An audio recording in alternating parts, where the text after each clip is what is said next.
I, Margaret Wilson, stood by the window of my home in the suburbs of Grand Rapids, basking in the soft autumn sunlight, eagerly awaiting the arrival of my son's family. Even at 62, I found myself fidgeting, tapping my toes on the floor, a habit from my teaching days. It had been 3 months since I last saw my grandson Ethan. My heart raced at the thought of how much a 6-year-old boy could grow in just 3 months. As I glanced around the living room, my eyes fell on the mementos adorning the mantelpiece. A faded mug inscribed with "Best Teacher Ever." Thank you notes from former students.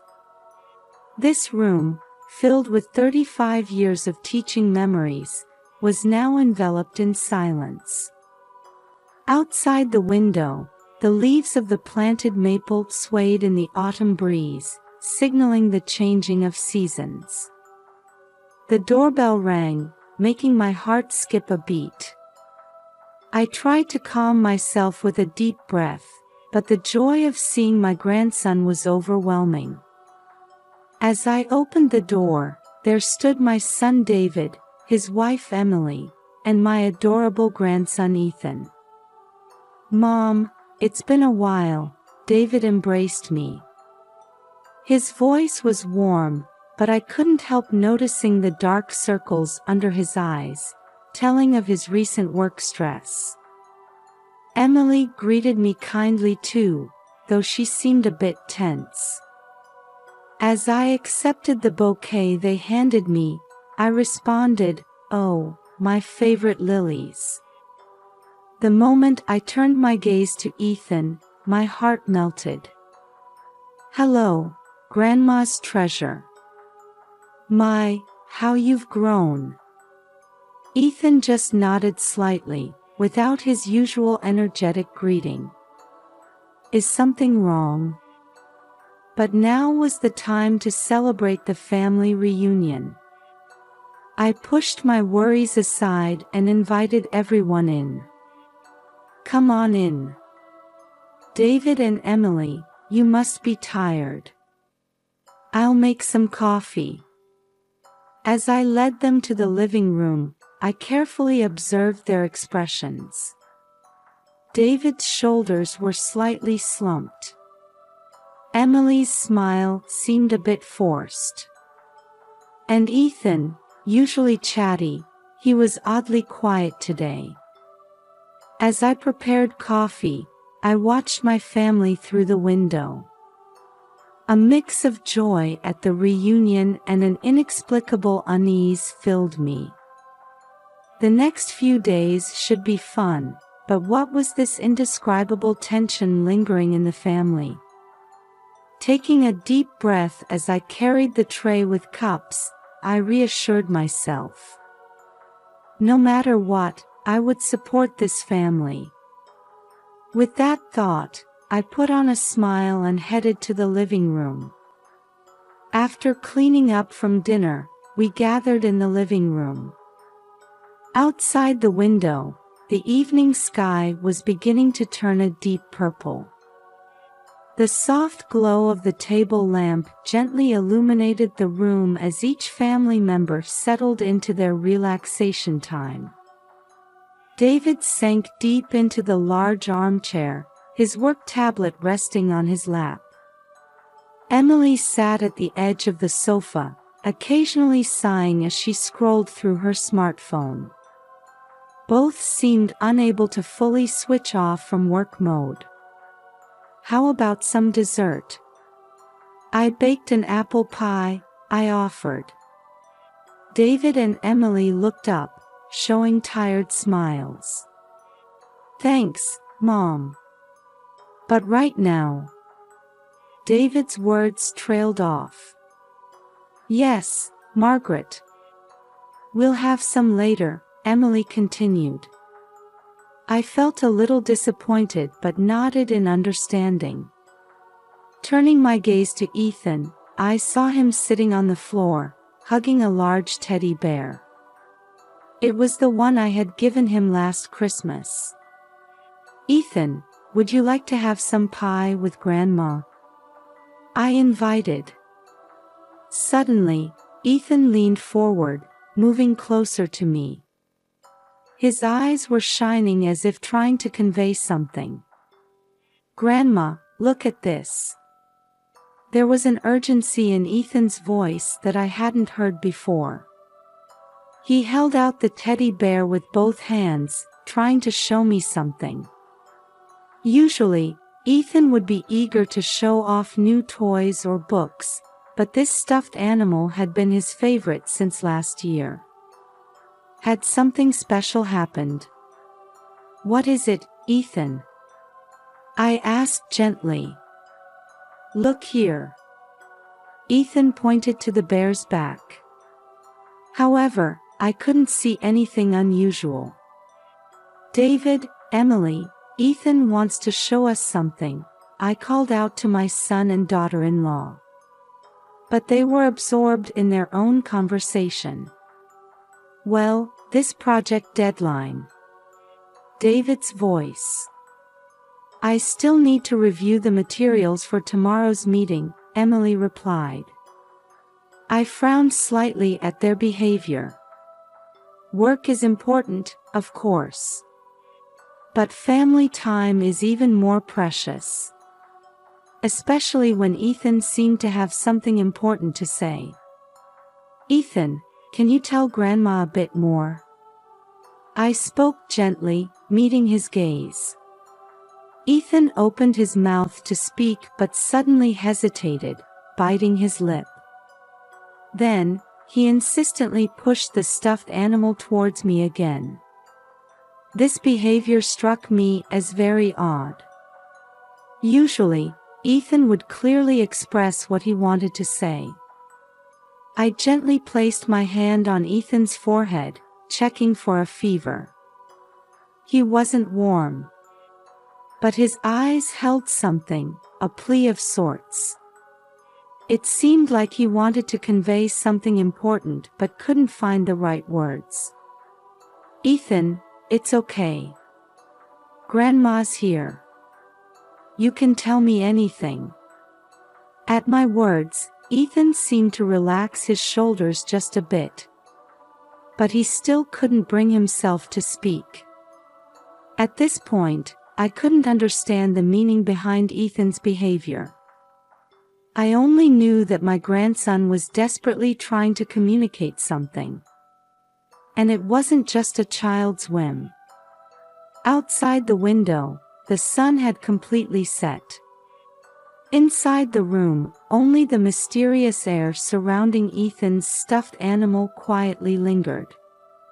Even after night fell and the family had retired to their rooms, I couldn't shake Ethan's unusual behavior from my mind. Lying in bed, staring at the ceiling, I replayed the day's events.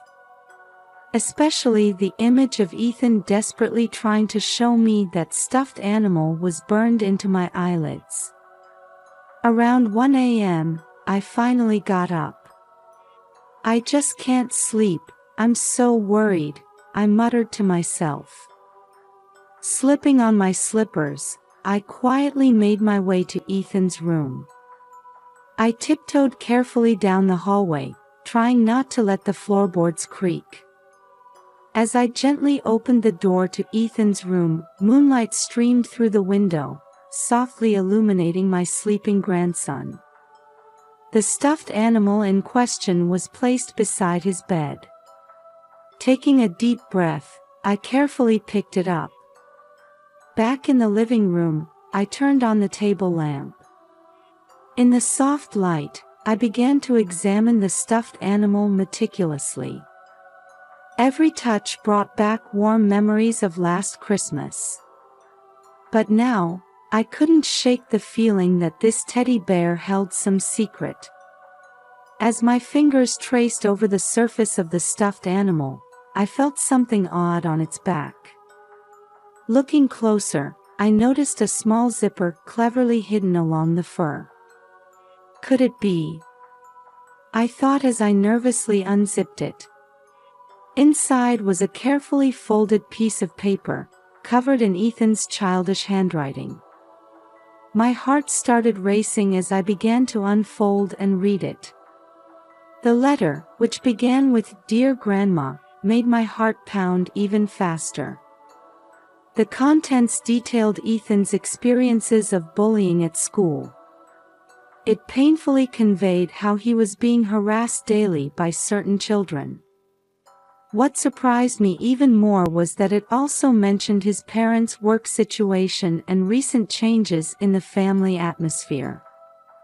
"Daddy and Mommy are always tired and arguing. I don't want to make them more worried." When I read this line, I felt a tightening in my chest. Ethan, worried about his parents' work stress, couldn't bring himself to consult them, fearing he would worsen the already tense atmosphere at home. And the last line struck me hard. "Grandma, you always know what to do. Please help me." These words conveyed Ethan's trust in my experience and calmness.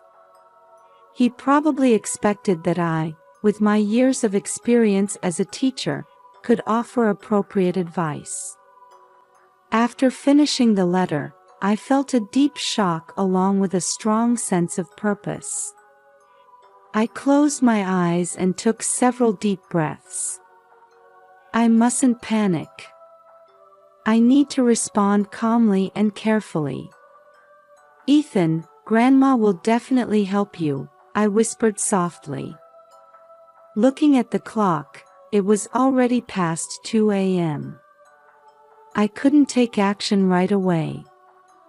First, I needed to calm my own feelings and think about how to approach this tomorrow.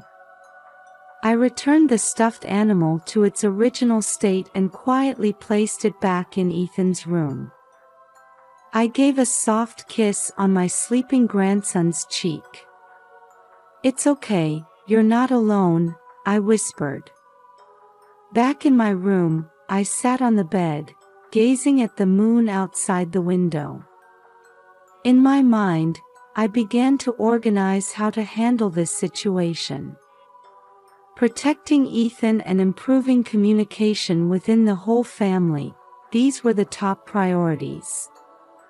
From tomorrow, we'll solve this one step at a time, I told myself. And with a sense of purpose I hadn't felt in a long time, I slowly closed my eyes. The morning sun streamed through the window as I woke up. The clock showed 6 a.m. I felt like I had barely slept after last night's shocking discovery. Getting out of bed, I headed to the kitchen. As I brewed coffee, the contents of Ethan's message once again weighed heavily on my heart. With a hot coffee in hand, I stood by the living room window. Gazing at the mist-shrouded garden, memories of bullying cases I had dealt with during my 35-year teaching career raced through my mind like a whirlwind. One incident from about 20 years ago stood out particularly. Back then, serious bullying had occurred in my class, causing the victim to refuse to come to school. The whole school worked together, having multiple discussions with the bullies, and eventually reached a resolution. That experience might be helpful in Ethan's current situation. Taking a sip of coffee, I let out a sigh. Come to think of it, the volunteer work I started at the local community center after retirement might also be useful in this situation. The interactions with children from various families there had greatly helped me understand the problems faced by modern children. But it's not wise to handle this alone, I reminded myself. I needed to consult someone I could trust. As I thought this, the face of my former colleague Sarah Thompson came to mind. She's still an active teacher, passionately working on bullying issues. Looking at the clock, it was still before 7 a.m. I decided to call Sarah before the family woke up. As I picked up my cell phone and searched for Sarah's number, I felt my heart racing with tension. "Hello, Margaret. What's the matter so early?" Sarah's voice came through. "Sarah, I'm sorry for calling so early. I have an urgent matter to discuss." I began to explain the situation concisely. Sarah listened carefully, occasionally asking questions and sharing information about current anti-bullying measures in schools. As I listened, I was once again struck by the complexity of the problems facing today's children. Cyberbullying through social media, diverse family environments, pressure for academic achievement, all these factors intertwined in ways we never imagined in our time. "Margaret, we need to handle this carefully. But I'm sure you can deal with it well." Sarah's words of encouragement gave me a bit of courage. After hanging up, I looked out the window to see the morning mist starting to clear, signaling the start of a new day. Before the family wakes up, I need to think about how to broach this topic. Especially with David and Emily, they need to understand Ethan's feelings. Taking a deep breath, I calmed my mind. One step at a time, but steadily, I told myself. Then, I opened the phone book and started looking for the school's number. As dusk fell, I was in the kitchen preparing dinner, carefully choosing my words in my mind. Tonight, we needed to have an important conversation as a family. As the aroma of a savory lasagna wafted from the oven, I heard the front door open. "We're home," David and Emily's tired voices echoed. "Welcome back." I took a deep breath and headed to the living room. After dinner, we settled on the sofa. Ethan sat next to me, looking anxious. "Everyone, I have something important to discuss," I began quietly. I carefully explained about the bullying problem at Ethan's school and how he had been trying to face it alone. I felt a pang in my chest as I saw David and Emily's faces cloud with surprise and regret. "Why didn't you tell us?" Emily's voice trembled. Ethan answered in a small voice, "Dad and Mom always seemed so busy. I didn't want to worry you." At those words, David and Emily's expressions crumbled. David hugged his son and apologized, "I'm so sorry. We were so caught up with work that we didn't notice your feelings."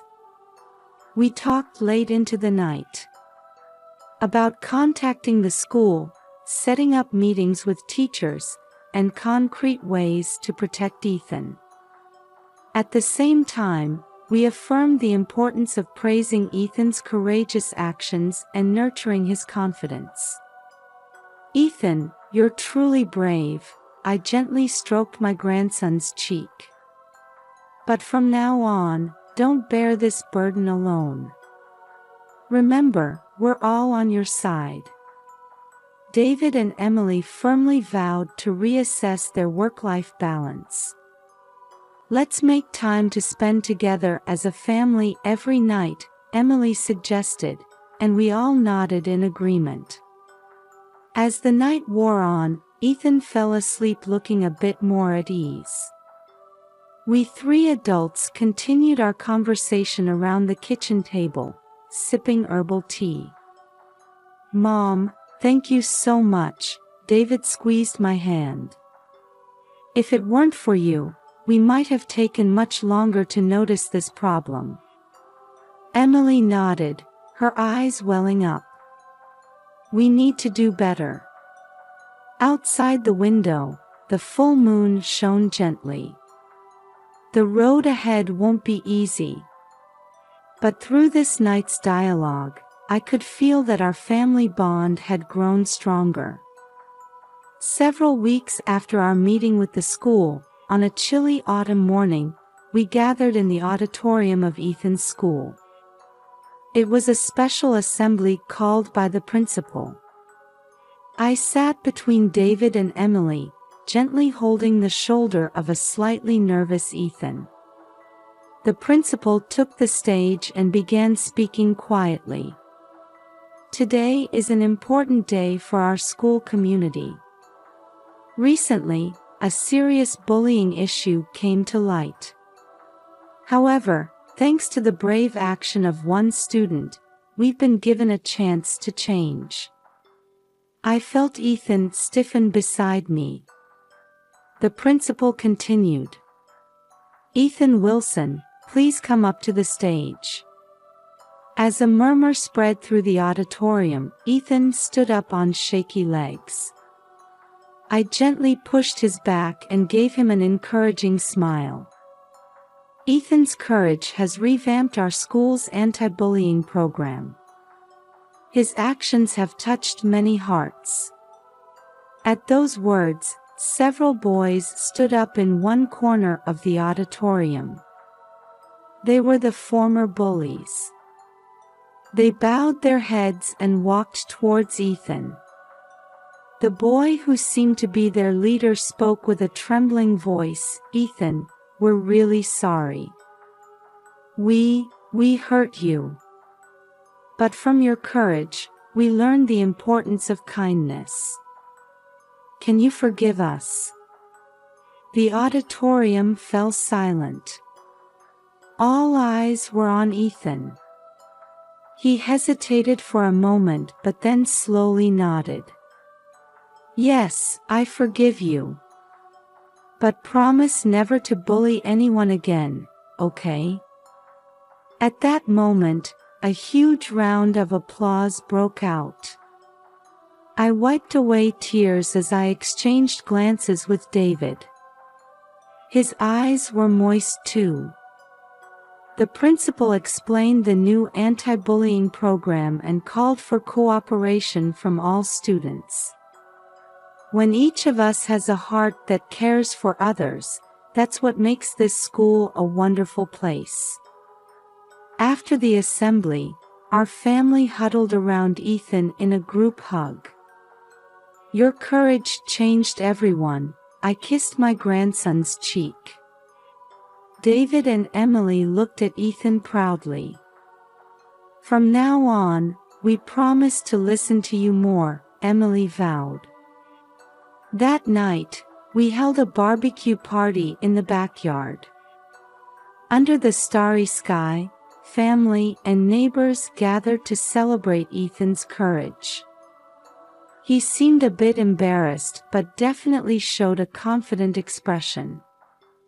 1 year later, in the summer, Ethan had moved on to middle school and was adapting well to his new environment. He now serves as a member of the school's anti-bullying committee and acts as a counselor for younger students. David and Emily kept their promise and reassessed their work-life balance. They decided that every Friday night would be family night, spent watching movies or playing board games together. I started conducting anti-bullying workshops at the local community center. I found new fulfillment in using my experiences to help other families and children. One evening, as Ethan and I were swaying in the hammock in the backyard, I suddenly asked him, "Do you have any regrets about what happened back then?" Ethan thought for a moment before answering. "No, I don't regret it. That experience made me stronger, and it brought our family closer together. Plus, I learned how important it is to forgive people." His words made my chest feel warm. Through the window, I could see David and Emily laughing as they prepared dinner in the kitchen. This family bond, and Ethan's growth. It all started with that message hidden in a small stuffed animal. I hugged my grandson tightly and whispered in my heart, "No matter what challenges come our way, we'll be all right. Because we have strong hearts that care for each other." In the twilight sky,